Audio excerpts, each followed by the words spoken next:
So good morning, good afternoon, good evening to you all. We're so glad that you joined us. We are delighted to be here and to talk about empowering early career nurses as decision makers and leaders.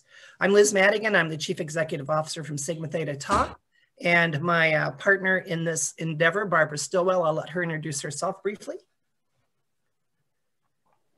Hi, everybody, wherever you are. It's great to be with you. I was the one with technical difficulties, but I made it. So I'm thrilled to be here. I'm Barbara Stillwell, the Executive Director of Nursing Now. Thanks so much, Liz, for this great opportunity. And so also joining us are Munashi Niyika, who is a board member from Nursing Now, and then Dania. And Dania is one of the UN representatives from Sigma Theta Tau. So we have representatives of young nurses also joining us. So Barbara and I are going to kick us off with just a couple of brief comments, and then we're going to hand it over to Munashi and Dania to talk more about their experiences. Toward the end, we do have questions. If you look on the site, you can see there are poll questions that we'll be asking you to respond to. So with that, we'll get started. So I'll start out because I want to talk about why organizations are important for young nurses or early career nurses. And so, and Munashi and Dania can talk to you about their experiences, but I think what organizations have to offer young nurses is a platform for leadership development and leadership experience. Smart organizations, and not all organizations are smart on this yet, but I think you'll see increasing growth. Smart organizations are making sure that the early career nurses and the young nurses have a voice into what the organization does. Every organization does that differently. Some organizations include, like Munashi, include young nurses on their board. Other organizations have programming and events that are focused specifically on young nurses. This is really important because the best way you can get leadership experience is to actually participate in an organization. There are other ways to develop leadership experience in your job, for example, but leadership experience in organizations, I would argue, is a broader kind of leadership. And you all can disagree with me on that, but I think it gives you a different kind of leadership. The other thing it does, nursing organizations give you a network of other people. I think especially as a young nurse or an early career nurse, your first work experience or your first couple work experiences give you a frame of reference, and you think that that frame of reference is generalizable. In some cases it is, in other cases it's not. And so I think what an organization gives you, a nursing organization gives you, or a professional organization gives you, is a network of other people where you can compare how things are done in other places. For Sigma, it's really helpful for us because we're a global organization. So we learn a lot from our members because we have members from more than 100 countries. And there are lots of ways to provide nursing care in the world. There is no perfect model, of course, and we all can learn from each other. And so I think that's one of the things that nursing organizations offer.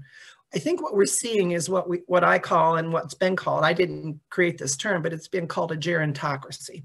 So a gerontocracy is where the old people are running things, right? And that the way you get into leadership position is by virtue of age and experience. And those days are at an end.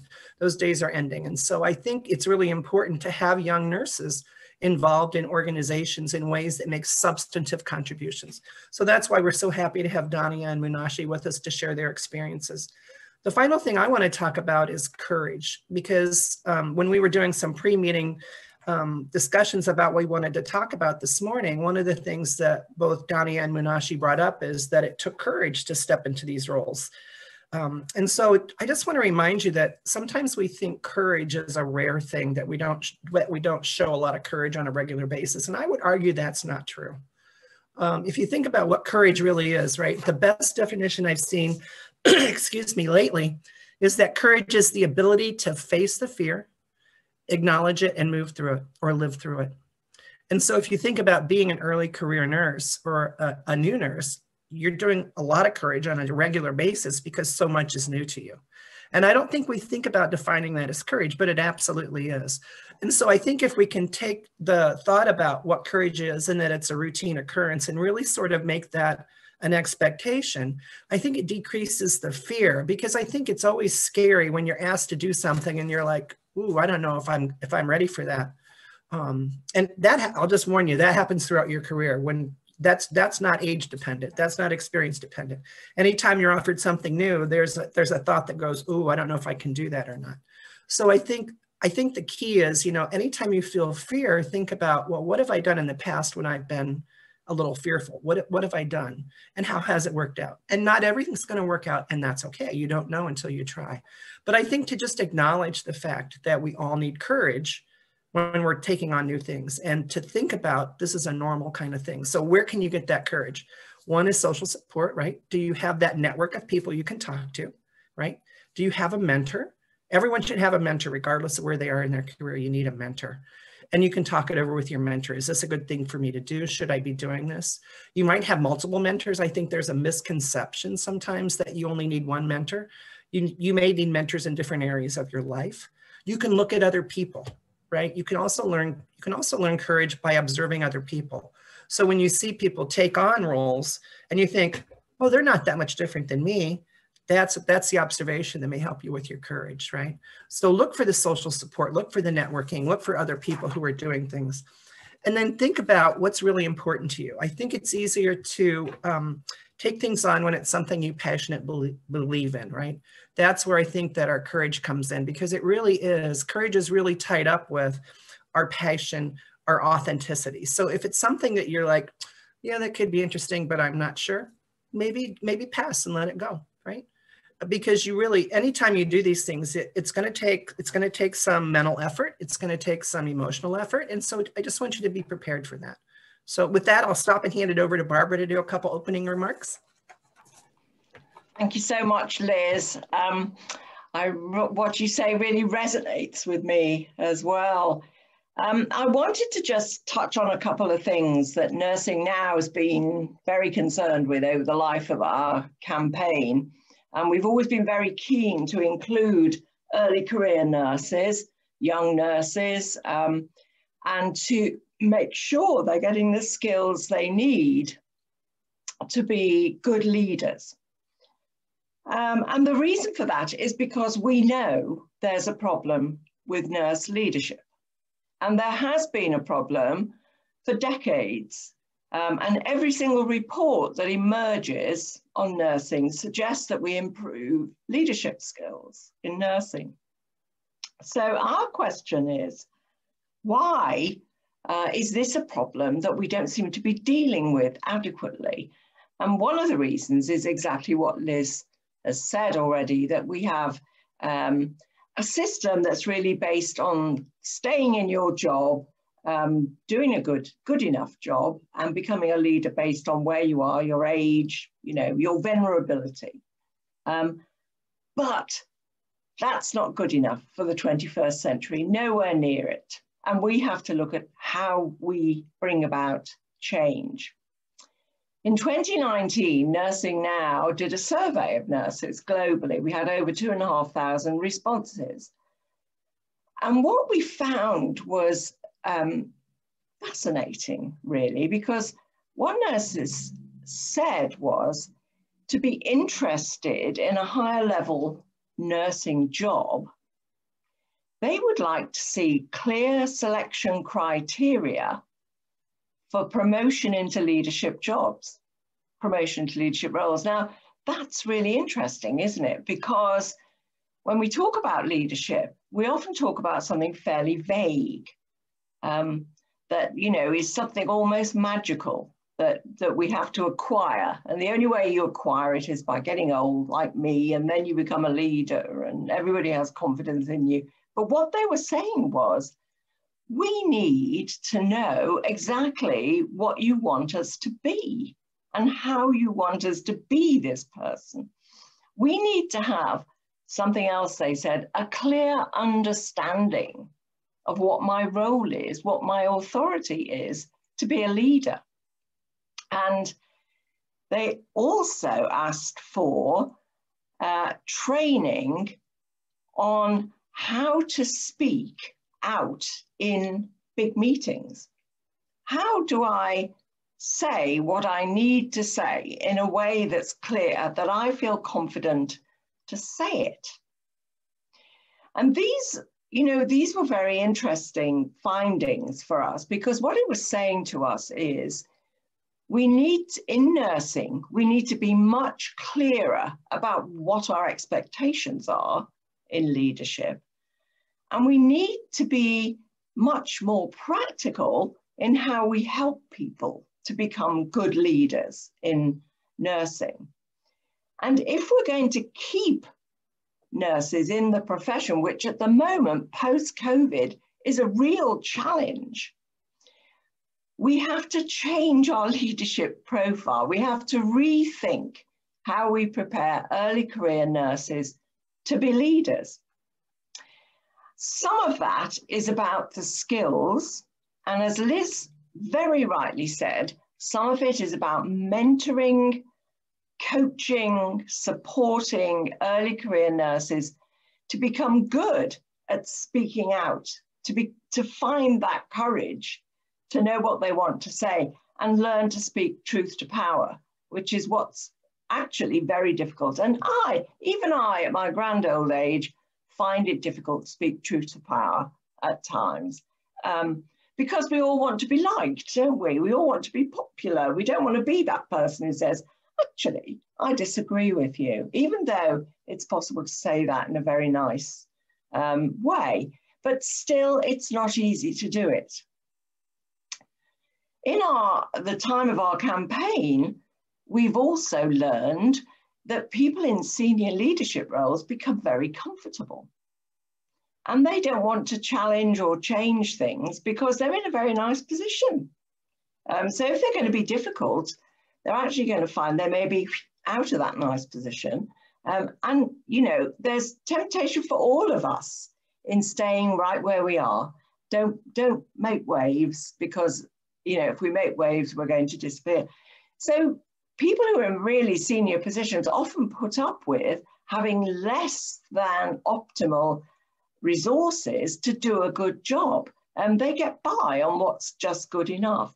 And, you know, they don't want to be challenged and they don't want to change. And so in nursing, we've often reverted to this situation where, you know, we don't try and change where we are, but we have to change that because the people coming along behind me are these young, smart, assertive people who will bring about change. And I want to be part of that change. So there's a few things I've just got here, 6 things that we can think about doing that are different. One is to offer competency-based leadership skills training that aligns with leadership roles and can be built for lifelong learning. So we're moving away from a vague, oh, we're going to train you to be a leader, to here's the skills we're going to give you to become a great leader. We want to get early career nurses involved in boards, as Liz said, in decision-making arena, in setting and monitoring budgets and observing how decisions are made. And both Menashe and Dania will talk about the effects of some of that. We need to give early career nurses mentors and coaches. We'll all learn from that, the mentors, the coaches, and the early career nurses. We need to allow everyone to be the leader they can be and recognize everybody has a different leadership style.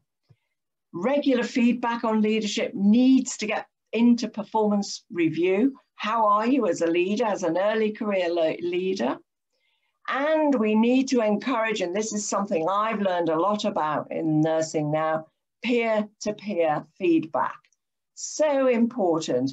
Our WhatsApp group has been amazing, and I hope Menashe might mention that. It's an incredible group. It's really encouraged people to learn from each other and to give virtual feedback wherever they've been in the world. How incredible is that?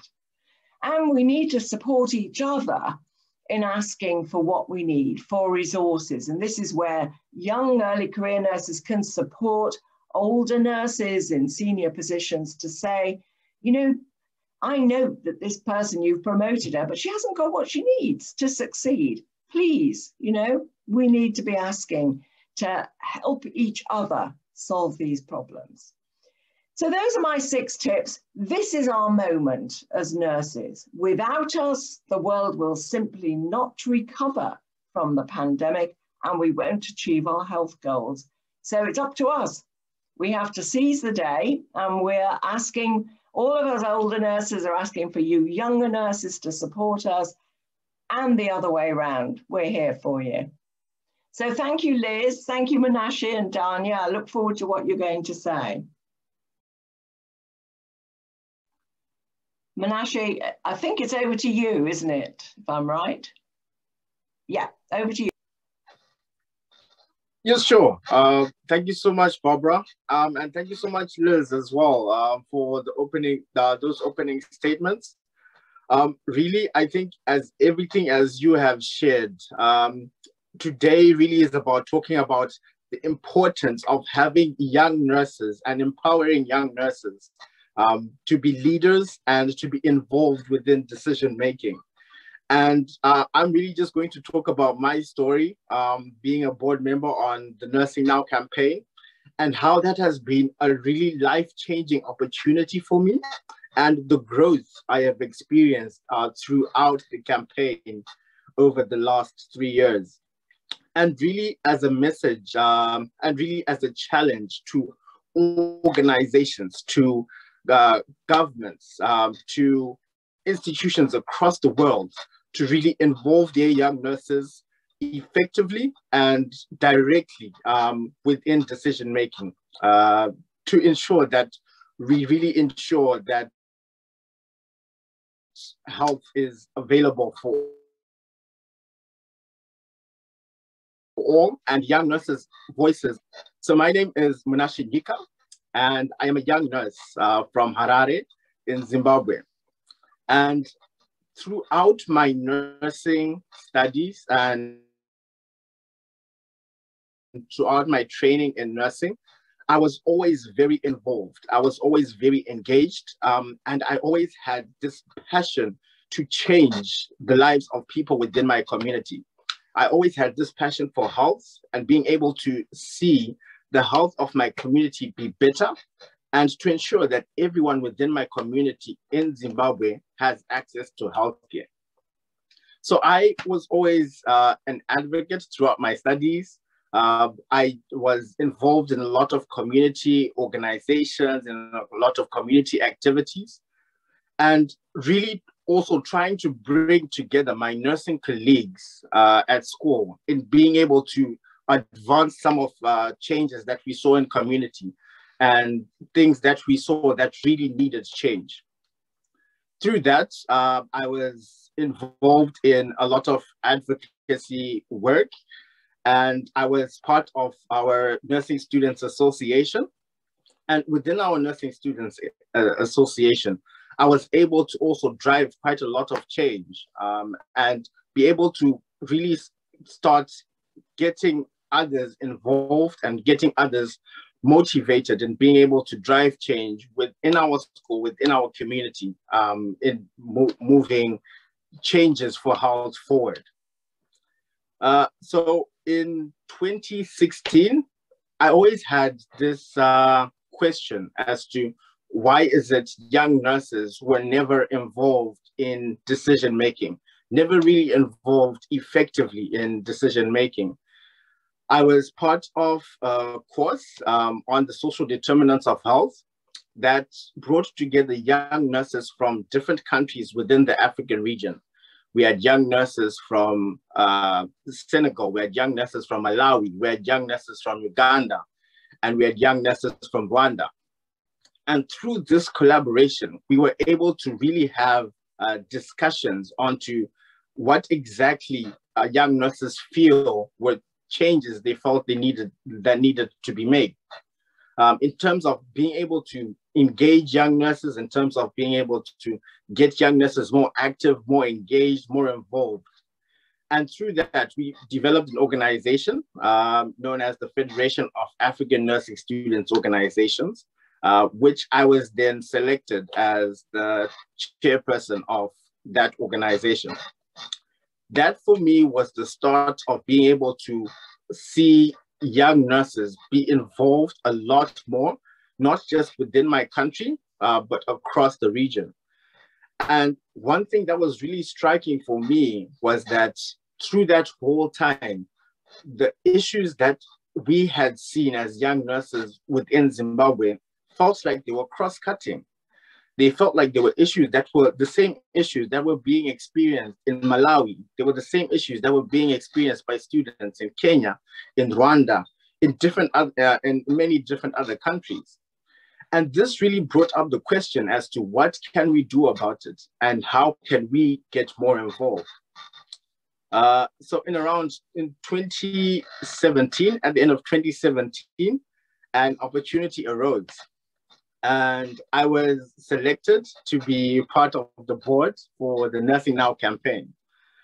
And for me at this point, it felt like an amazing opportunity, because here we had come from having all these questions as to how to be able to get people and young nurses more involved, how to empower young nurses to be stronger advocates, how to empower young nurses to be more change agents and to get involved more within their communities.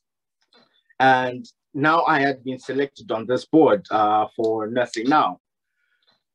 And looking at myself from the point of the start of the campaign to where I am now, I see so much growth that I have seen throughout the last 3 years. Beginning from, I remember we had the first board meeting, that was in 2018. And I remember the first opportunity I had being part of these high-level discussions, being able to talk with seniors within the field, people I would never be able to meet on a normal day-to-day basis within my normal day-to-day job, being able to meet with such people and being able to highlight and have a voice at the table on some of these issues that we had been experiencing. For me, I remember that first board meeting, it was a life-changing moment. I remember meeting a lot of, meeting the fellow board members and being amazed at just how senior level professionals would really give opportunity for myself as a young nurse to be able to share and be able to talk about my experiences and my thoughts and my ideas towards being able to drive the campaign forward as a young nurse. So that really was an amazing opportunity for me. And looking over the last 3 years, it has been really an amazing opportunity in being able to not only network with so many people and so many leaders in different places in different countries, also being able to share across different platforms and to also be able to gain knowledge as well on issues I never really was privy to before being a board member and being actively involved in global health. It's also been given me an opportunity to interact with so many other young nurses that have continued to inspire me across the world. It was really amazing to be able to engage with the young nurses from who attended the pre-WHA meeting in Geneva, and they have just been a constant source of inspiration as well. So being able to encourage that networking amongst young nurses and also being able to then see the growth that comes from that, from that networking and opportunities that are there.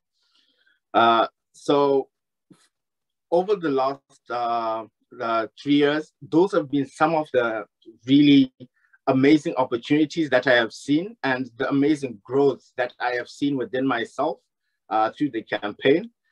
I am currently as well right now in the UK, in the United Kingdom, and I am now working towards pursuing my master's in public health. And I think I would like to attribute a lot of the campaign and Nursing Now to that, because it's opened up this real passion I have for public health and this passion I have for being able to drive change and looking at how to be able to create change and be a change agent. So that's really been an amazing opportunity for me, and being able to move here and work towards being able to get my master's in public health. So I think my message, mostly at the moment, I'm going to give it over to Dania as well in a moment. And really, as a message just to share to young nurses, and my message is that get involved, participate, be a part of the discussion. And once you are part of the discussion, don't be afraid to use your voice, to speak on the things that you feel you need speaking to. Though that's the only way we will be able to get involved, and that's the only way we'll be able to drive a lot more change towards ensuring health is available for all. Thank you so much. Looking forward to the rest of the discussion.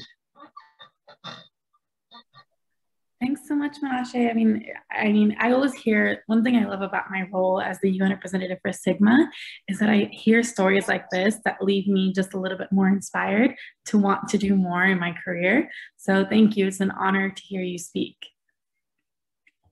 So kind of like how I said, so my role at the UN is I am one of their youth representatives to the United Nations. So I am able to attend events and speak at global events related to nursing and anything global health or anything that I'm passionate about. So I try to help provide a strong nursing presence globally, present regularly at UN events, and I conduct outreach to nurses around the world. And this is amazing that the UN has a specific position for young people, because it really helps highlight the idea that young people are effective agents of change.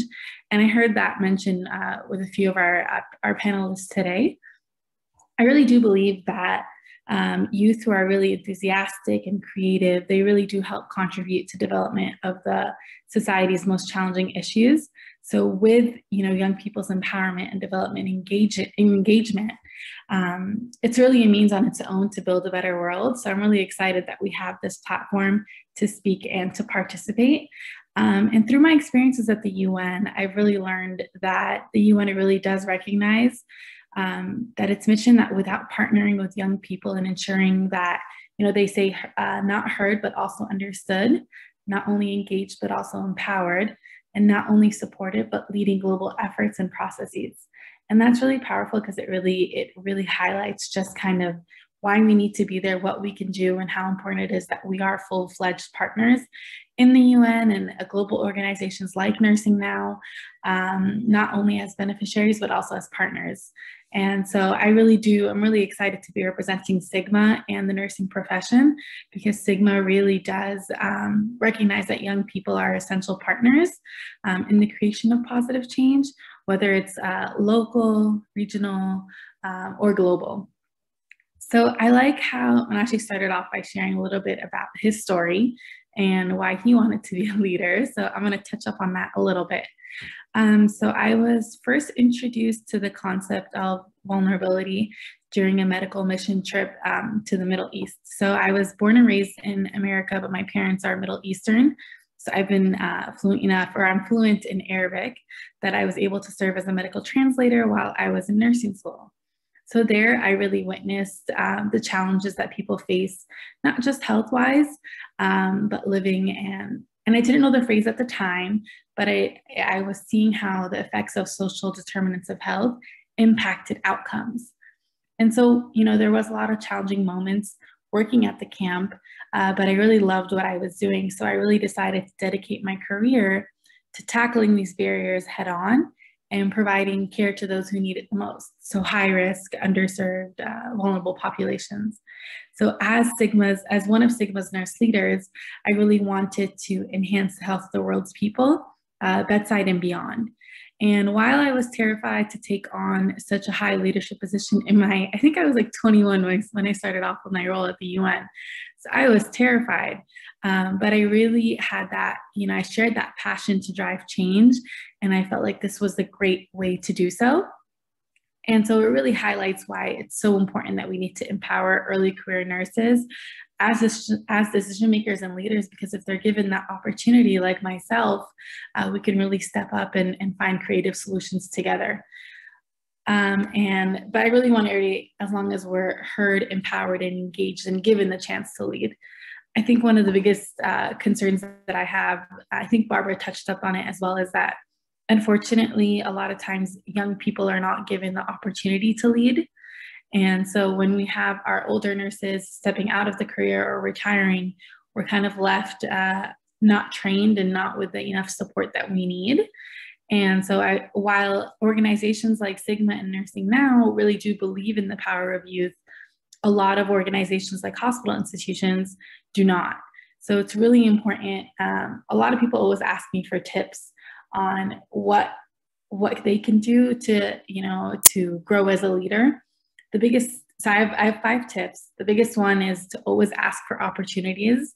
Unfortunately, they're not always given to you. So you really have to, not be afraid to ask your manager or your supervisor for any kind of leadership opportunities, whether it's departmental or unit-based or other leadership positions.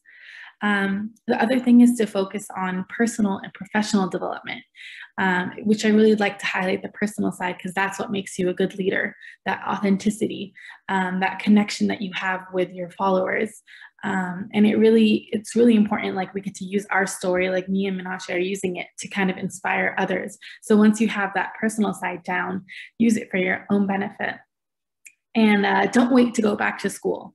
I know for me, I quickly, when I started off as a bedside nurse and as Sigma's UN representative, I wanted to do more, and I felt like the only way to really help catalyze that growth was to become an advanced practice RN. And so I was really happy with the support that Sigma provided me in pursuing this. And so hopefully as a family nurse practitioner in a few years, I really want to be leading healthcare in my community as well as in global efforts. And then I think, like Barbara said it, I really do think that you should seek out constructive criticism. So that peer-to-peer feedback, sometimes our managers won't always give it, and you don't know in what areas you need to grow. And so usually your peers that you work side by side with really have great feedback that you don't necessarily see. And, we like to call this in the leadership world emotional intelligence. So seeing how other people perceive you is a very crucial skill set that you need to attain. And that takes, it's a long journey to develop. I'm still on my own journey trying to figure out my emotions, how I react, how I'm perceived. But once you are emotionally intelligent, you will become an amazing leader. And lastly, my last tip is to focus on what you don't know. And the beautiful thing about nursing and global health is that everything is always changing, and there's so much that you can learn every day. So if you make that personal commitment and you work on attaining your 5 years goal or your post 5-year goals, it opens up a lot of doors. Yeah, but there was also, I wanted to highlight a few events that I got to attend at the UN that I found were very, very exciting. So I started off with Sigma in 2019, and the first event that I got to go to was the Commission on the Status of Women, which happens, we're also in this event right now. So about 2 years ago this time, I had the opportunity to ask United Nations Secretary General Antonio Guterres a question about nursing engagement at the UN. And so while they do believe in youth, I've been feeling that there is more opportunity for involvement for nurses in global discussions. And so that's why I'm really excited that organizations like Sigma and Nursing Now exist, because they help to kind of offer that platform and that direction. Another really cool event I loved was Sigma, so me and a few of the other UN representatives got to attend the launch of the Global Action Plan. And so that brought together several multilateral health organizations like World Health Organization and UNICEF, and they really work towards building a plan to accelerate the progress towards health-related SDGs. I know when I first started off, I also got a chance to be a part of the Youth Planning Committee for one of the United Nations Civil Society conferences in Utah. and Liz was there, so that was really exciting. I've gotten to write several articles for Sigma and journals as well. About 2 weeks ago, I had a young nursing student from South Carolina message me on LinkedIn. And she's like, hey, Danya, I know this is really weird, but I'm writing a paper for my health policy class and how nurses can impact global policy. And I want to do my paper on you.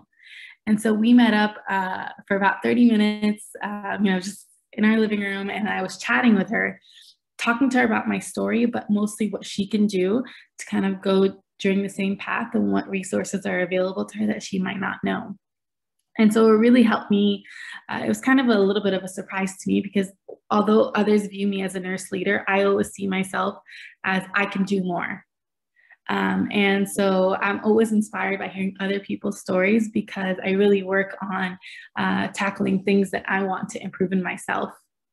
And then honestly, the best thing I love about my role with Sigma is that I get to conduct outreach to nurses around the world. So events like this really, really make me happy because we increase,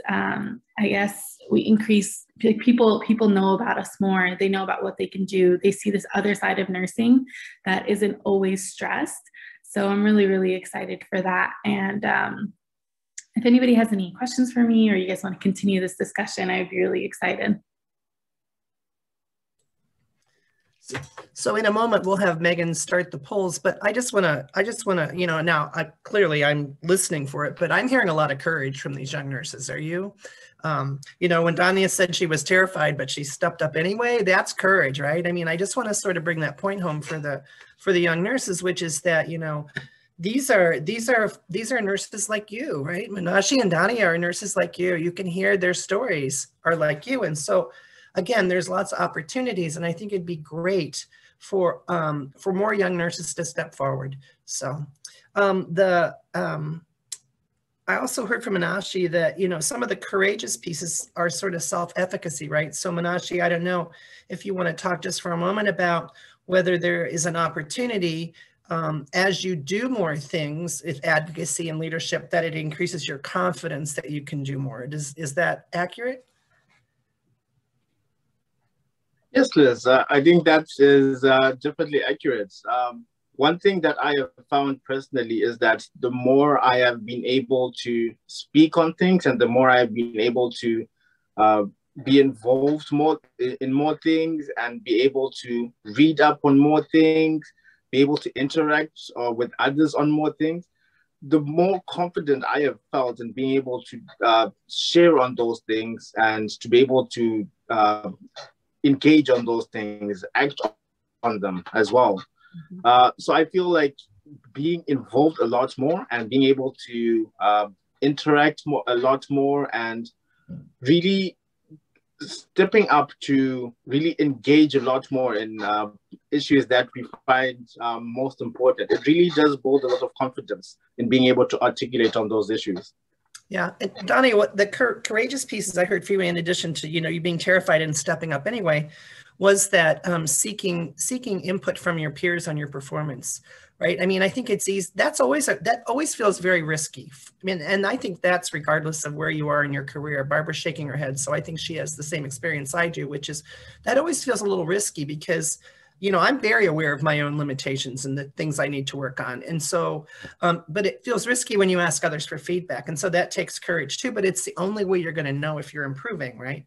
So I just wanted to acknowledge both. Now, again, like I said, I'm hearing courage because that's what I'm listening for. So Barbara, did you want to add anything before we go into the polling? Well, actually, there was one remark that came into the chat, Liz, that I just wanted to comment on. Sure. From Richard Jordan. Right. He's talking about, I'm sure you can see it too, the work of the UN Statistical Commission.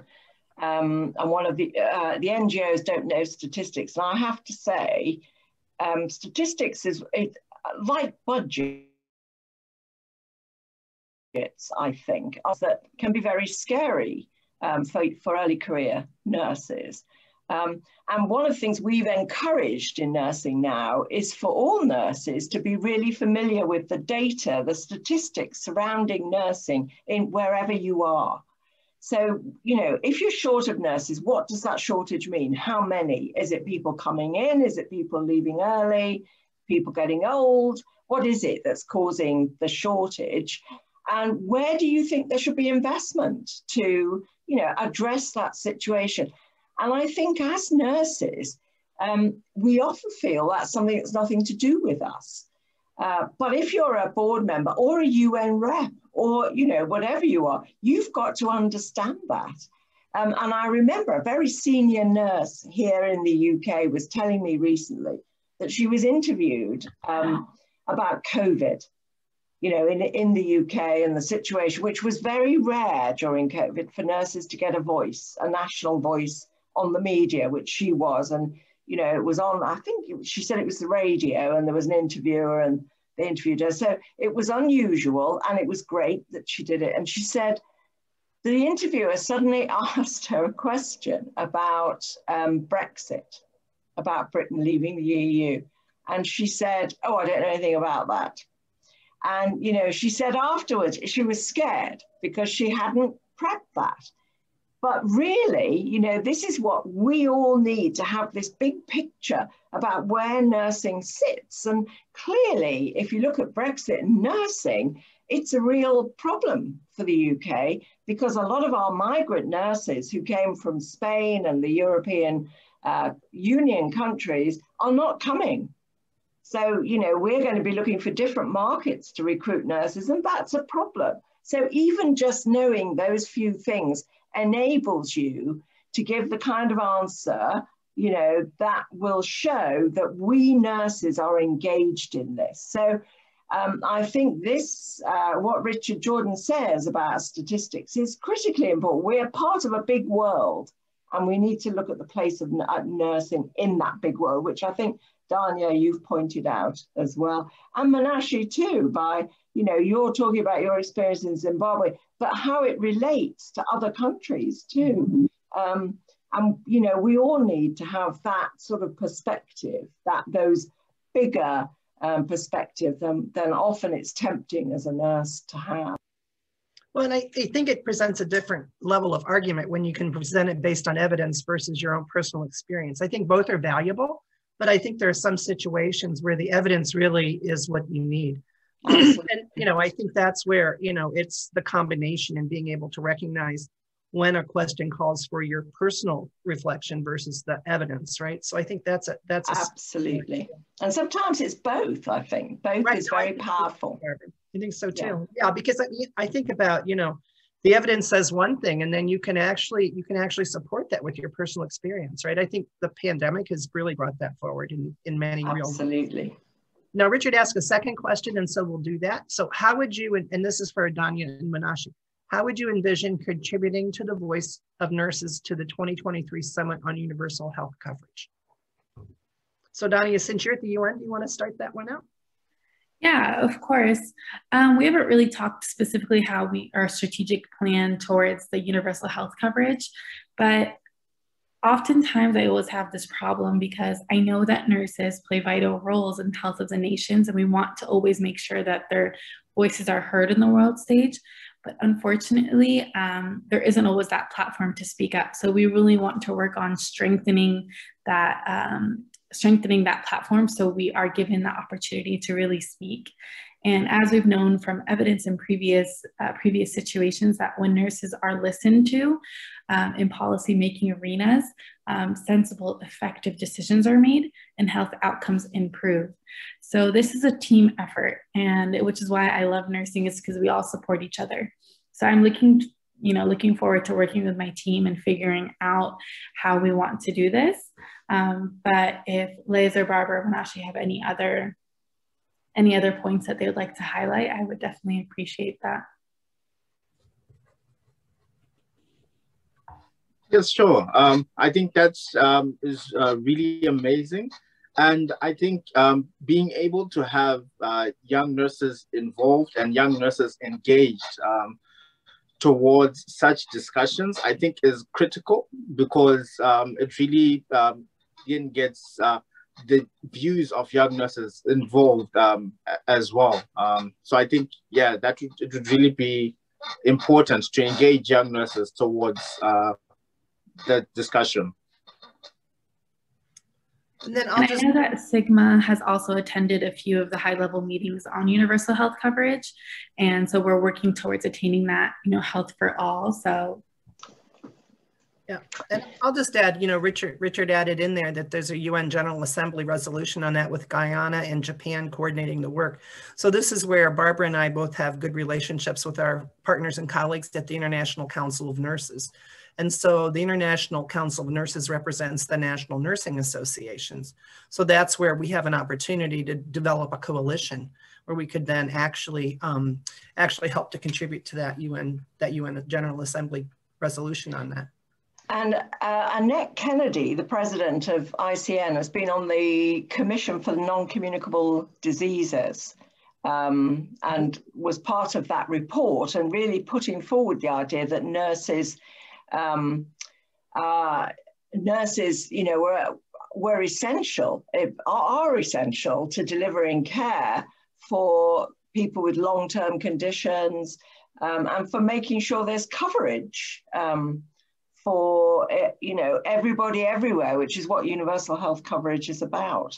Mm-hmm. But often nurses are doing that work, but it's invisible.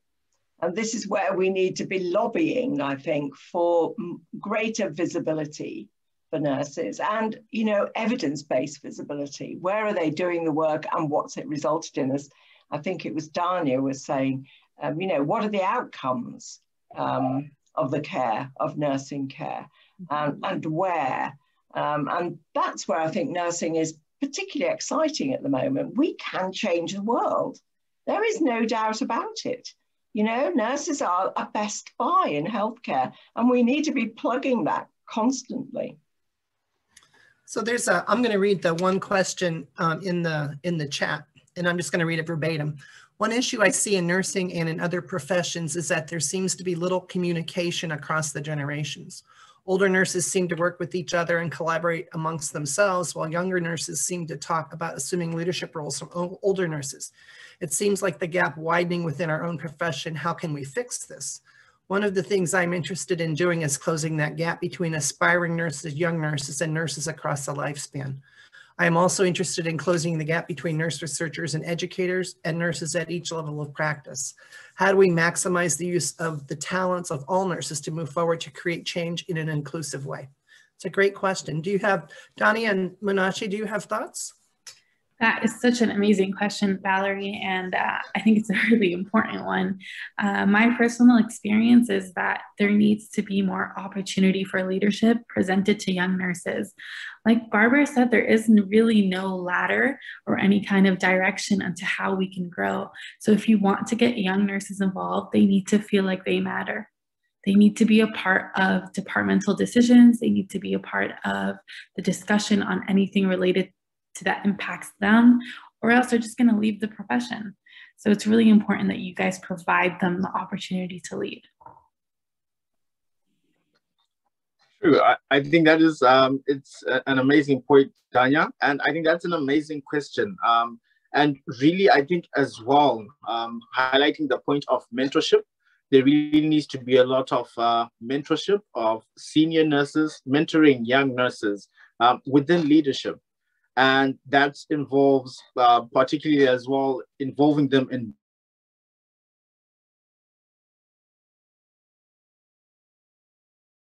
boards, involving them as representatives in being involved in these things. And also, we really need to work on investing in young people.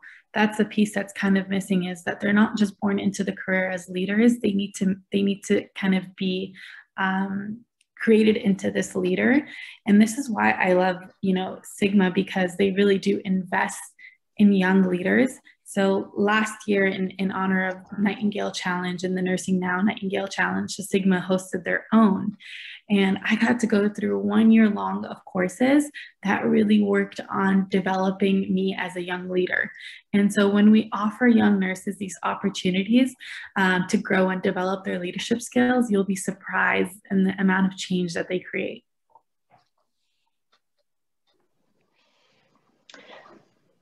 Shall I come in, Liz, as an example from the other end, the old nurse? Yep. I think that one of the hardest things for all of us is to remain open to the possibility that we might have something to learn. And the older you get, the harder that is, I think, because you actually think you know everything. And I can remember having students when I was a university teacher who used to tell me that, because they were nurses, but they were doing degrees like a master's or something. But in my case, I was teaching on a clinical course. So they always felt they knew a lot. And indeed, they did know a lot, you know.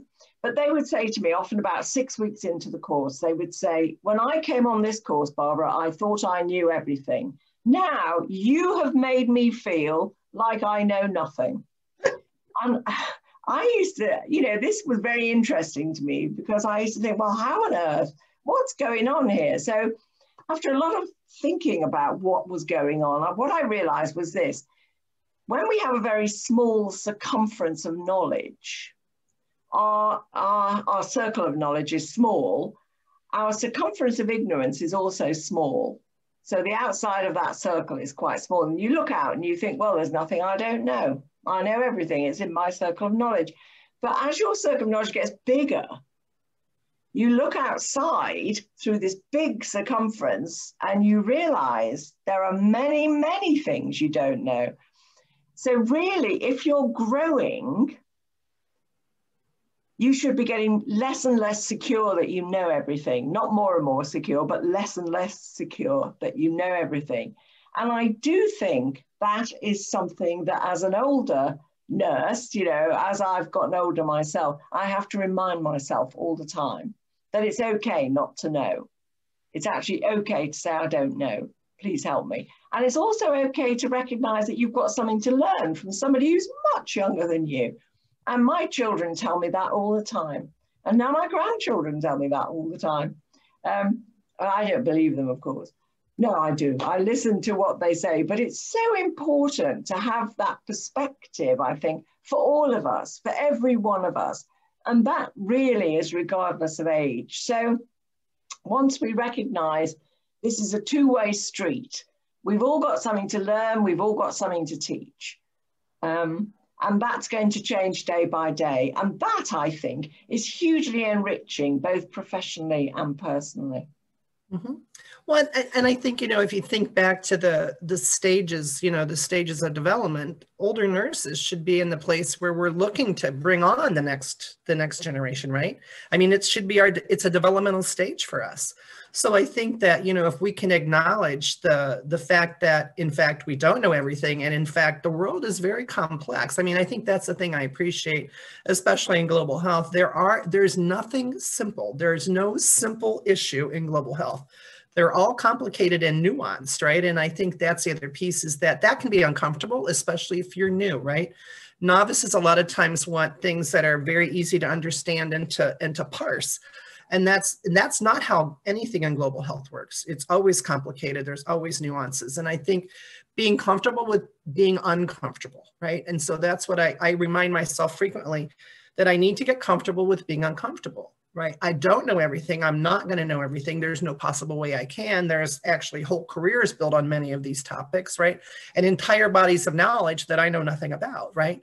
But I do know the kinds of questions to ask. And so I think in answer to the question that was posed about what can we do, I think all nurses, regardless of where we are, need to recognize that we all have value to bring, regardless of our age, regardless of where we practice, because I think it gets into, you know, whether your focus is on nursing education or nursing research or nursing practice, these are all critically important. And so if we can get over ourselves in some ways, right, and be a little more humble, like Barbara said, in terms of what we all have to bring to the table, and recognize those things and learn how to bring that together. I mean, if you think about the power we could have with 23 million nurses in the world, if we could get together on things, just think about how we could influence, right? I mean, we have so much potential for influence. So I think that's the piece. So Megan, are you ready for the polls? Yes, I am. I'm going to put them in the chat. Okay. So if you click the links to each of the polls, it'll take you to the platform so you can participate in the poll, and then we can show the results. So we'll give you a minute for that.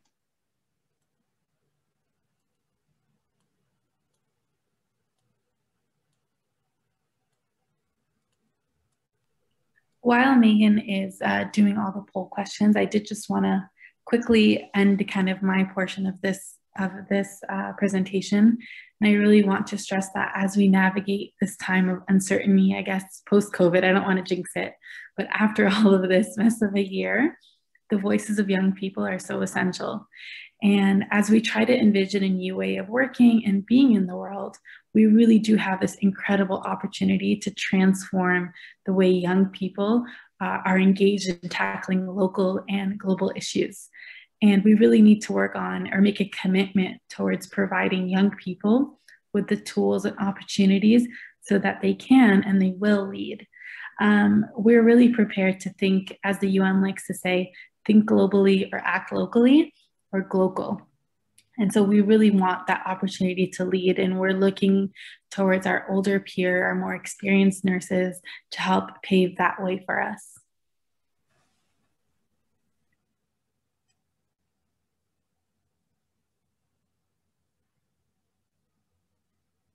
Megan, are we ready to display poll one? There she goes. She read my mind. Just one moment.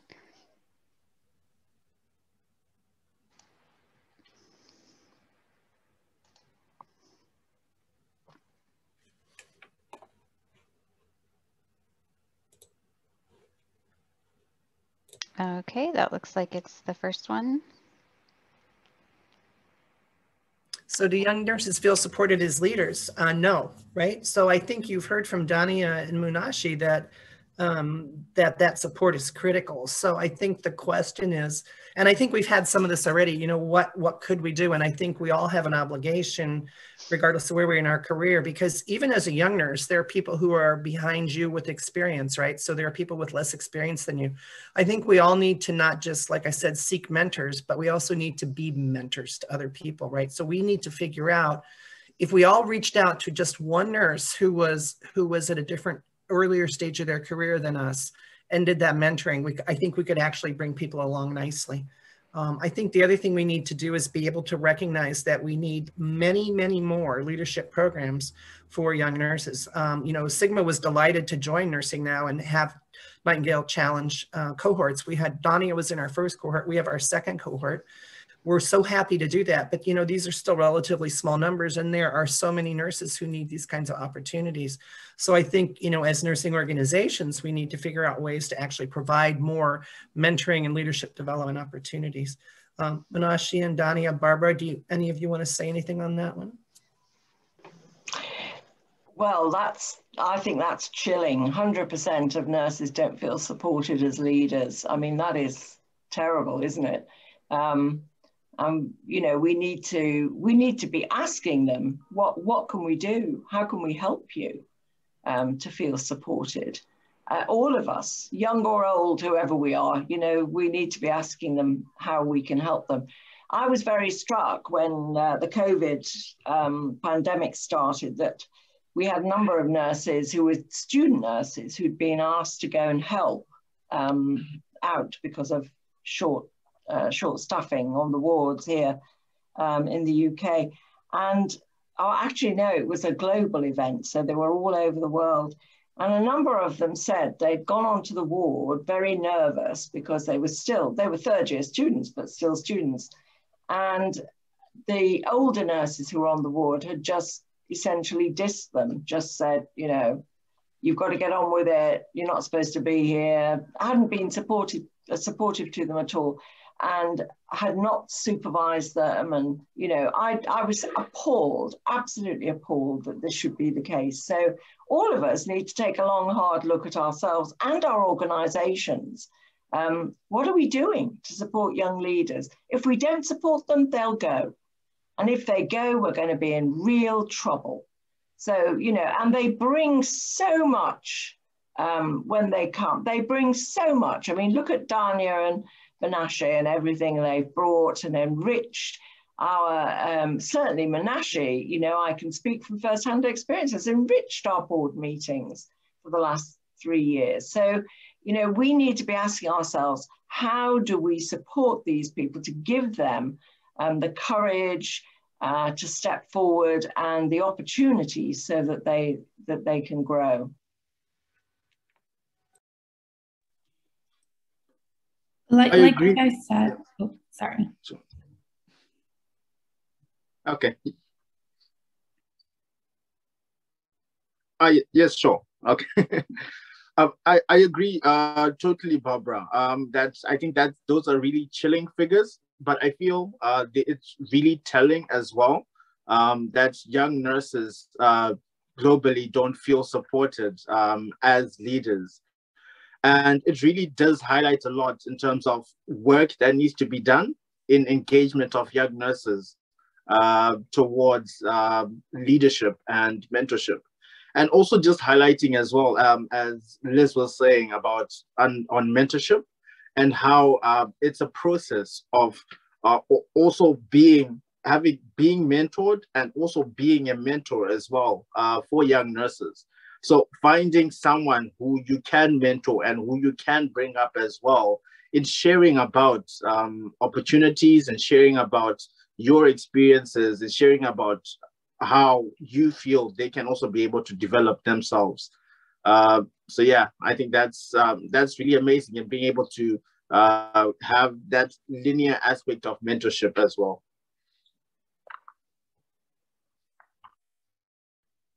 I was gonna just highlight the importance of culture.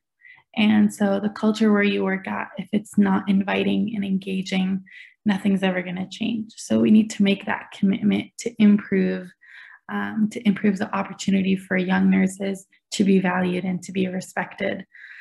Also, I know, 100% was shocking to me, because I do, I think that there are a few organizations that really do support young nurses. But I would like to highlight that there's so many different ways that you can be a leader within the nursing profession, which is why it's so beautiful. When I was, just a bedside nurse, when I first started off my career, I thought that the only way I could be a leader was if I was a hospital executive. And so now I understand that there's so many different ways. For an example, you can teach nursing students. In an academic setting, you could inspire the next generation of leaders. You can be involved with health policy decisions at your state and national levels. You can also volunteer with professional organizations like Sigma or Nursing Now to really advance the profession of nursing. So find what you're passionate about and find an outlet to make it happen, because it won't come easy. But if you're dedicated and you're courageous and you're strong, you'll be able to kind of pave your own way towards leadership.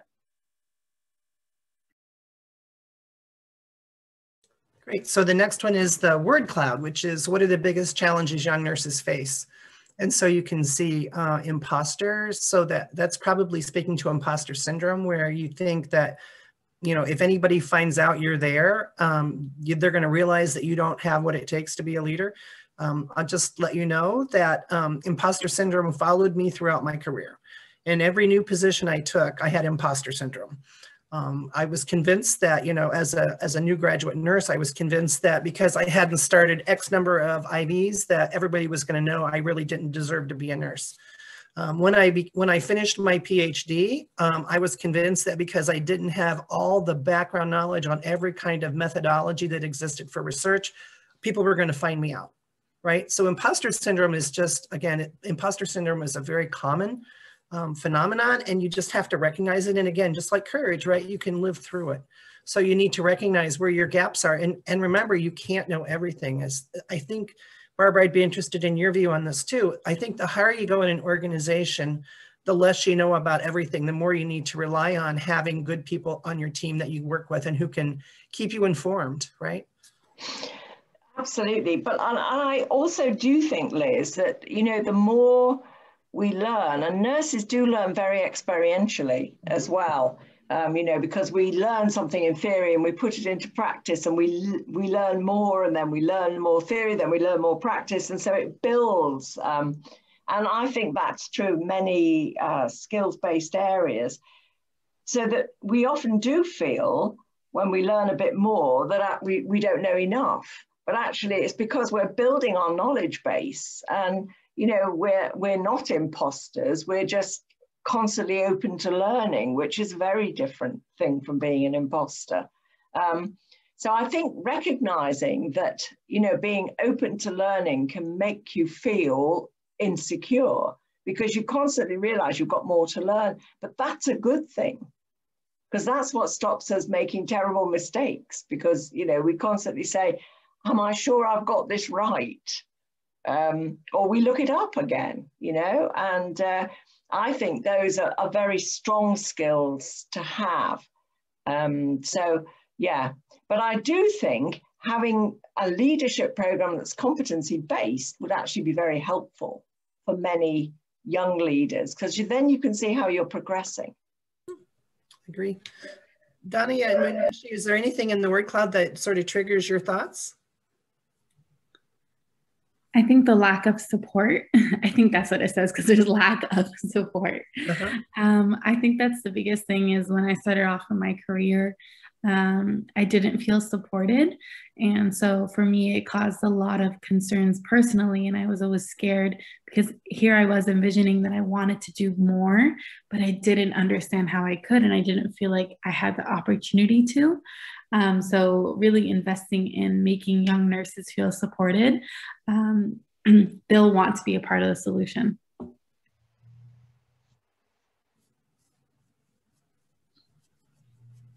One word that strikes me, I think there's a word that says incompetence. And I think it's really striking, because I feel, well, young nurses shouldn't look at themselves as being incompetent, but as we've been talking about, still in that process of growth. So being able to see that yourself as who's someone who's open to learning and who's under that process of learning and developing one skill set, I think would be important in being a better young nurse in providing care. Yeah. Any other thoughts on this word cloud? Okay, then we'll go on to the next one, Megan.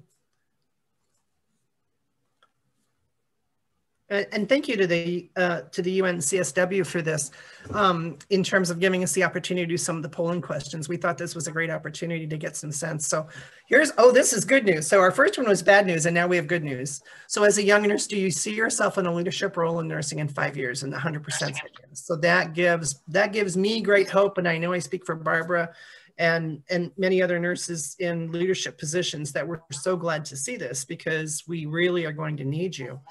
We know that, and we've heard it both from the ICN, when they're talking with a lot of the National Nursing Associations. We've heard it, Sigma has done some member polling, and we're hearing it too, that there's a potential for up to 15% of nurses leaving the profession. So about 35% of nurses are planning to change their positions, but 15% are planning to leave the profession.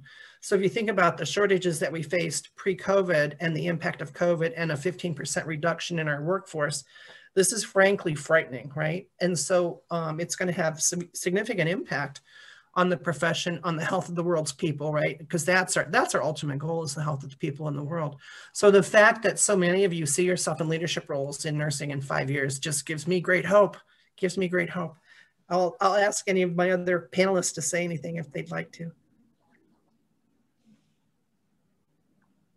This is exciting because we've identified a need, and that the fact that you guys believe and you're willing to invest in the profession is really exciting. And I'm really excited as we move together to build a better world.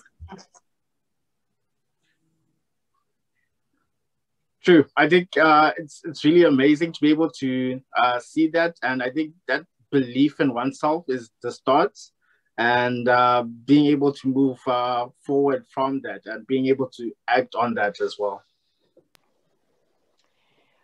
From the perspective of Nursing Now, I would say that we have been just constantly amazed and encouraged over the last 3 years at the way that nurses everywhere are ready to support change, to support better health. And our campaign, you know, the goal of our campaign was to improve health by raising the status and profile of nursing. So it wasn't just nursing for nursing's sake. It was because nursing has a triple impact, one of which is to improve health. Another one is to improve gender equity. And the third is economic empowerment for women and for populations by improving health. So nursing, I mean, we talk about nursing as a profession because many of us who've been in it for years know its power and, want nurses to succeed. But nurses everywhere, particularly young nurses, are ready to support nursing, to step out, to be more visible, to become, as this poll shows, to become leaders in the profession. And how exciting is that, And I'm constantly reminded that the past is another country. The past is gone. And I don't want to sit in the past. I want to be looking to the future. And young people are our future. And young people are amazing. You guys are amazing. I was reflecting yesterday with my dentist. He was so good. He looks as if he's 12 years old. Somebody said to me, everybody looks as if they're 12 to you, Barbara, and I think that's probably true.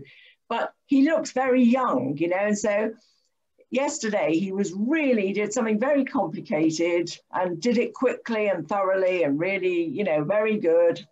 And so I said to him afterwards, did you used to play a lot of computer games when you were younger? Because what struck me was he was very adept. He was very good at using the camera, and he could see even I could see what he was doing on a television screen.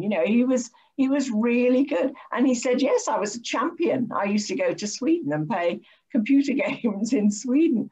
And, I thought to myself, this is the future. This guy, he can look at a television screen and he knows exactly what he's doing. Now, if I did that, I'd do everything backwards. I'd be working on the wrong teeth. Because I wasn't brought up like that, but you guys were. And how exciting is that? So I'm seeing a future with artificial intelligence, just-in-time decision-making, greater use of technology, computers to monitor care, but never losing sight of the human-to-human aspect of nursing that really, we cannot lose, because that's what people want when they're sick. I mean, we do want the most sophisticated care, but we also I wanted what the dental nurse also said to me was, are you feeling okay? And I needed her to say that to me. But I also needed, the dentist who was really good and able to do all those great and wonderful things on the telescreen. So I think the future is such an exciting country to be going to. And, it's thrilling to me that we have these young nurses so willing to step up. And please tell us what we need to do to support you. So I don't see any other questions in the chat box. If you have anything, now would be a good time, but maybe what I'll do is I'll ask all of the panelists to sort of give some closing remarks. Barbara, were those your closing remarks, or do you have other things you want to add? Well, I think those were my closing remarks, really, Liz, if that's okay. Of course, of course. Dania and Munashi, do you have anything you want to add?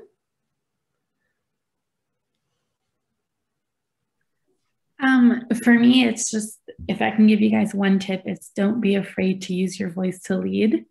And so through active participation, young people should be empowered to play a vital role in their own development, as well as that of their communities. So I'm really excited to continue the discussion going after this event ends, because we've highlighted just how important it is to empower early career nurses. Yes, sure. I think from me, it's the challenge to institutions globally to engage young nurses and have young nurses at the forefront, and also to the young nurses as well, to not be afraid to step up to the challenge and to use their voices. Mm-hmm. Well, and I'll just add that, the world needs you now more than ever, right? The world needs these young nurses and young nurse leaders now more than ever. Like Barbara said, we're going to a new country. I'm already packing my bags for this new country. And I just need to remember how to pack. It's been so long since I've traveled. So, but as we pack our bags for the new country, I think we need to make sure that we're providing every opportunity for the young nurses for their support, their development, and the opportunity to really be involved in leadership. And so I just want to thank Munashi and Dania. Please, thank you so much. Just know that we recognize how courageous you've been with your roles, and we really appreciate you for sharing your stories. There's nothing like firsthand experience to really get the point across. So And with that, Thank you for giving us the opportunity. Of course, our pleasure. Thank you so much. Thank you both so very much. Great. All right. Thank you, Liz. Of course, our pleasure. Thank you, everybody. Take care.